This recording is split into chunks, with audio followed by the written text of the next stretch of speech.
संस्करण दिया गया है। बी, हाथी राजा की कहानी। बहुत समय पहले की बात है।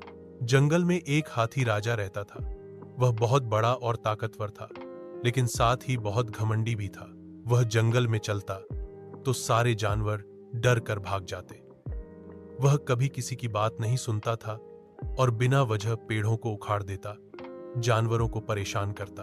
एक दिन गर्मी बहुत ज्यादा थी। हाथी राजा पानी की तलाश में था। चलते चलते वह एक चींटियों के बिल के पास पहुंचा।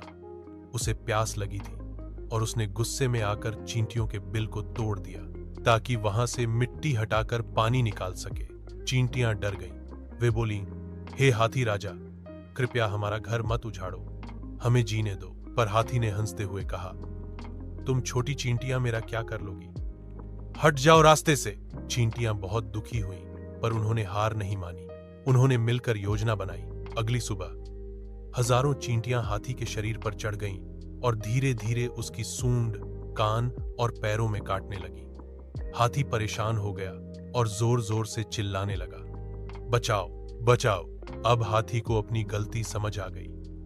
उसने चींटियों से माफी मांगी और वादा किया कि वह फिर कभी किसी छोटे प्राणी को नुकसान नहीं पहुंचाएगा। चींटियों ने कहा, हमें ताकतवर नहीं, समझदार राजा चाहिए।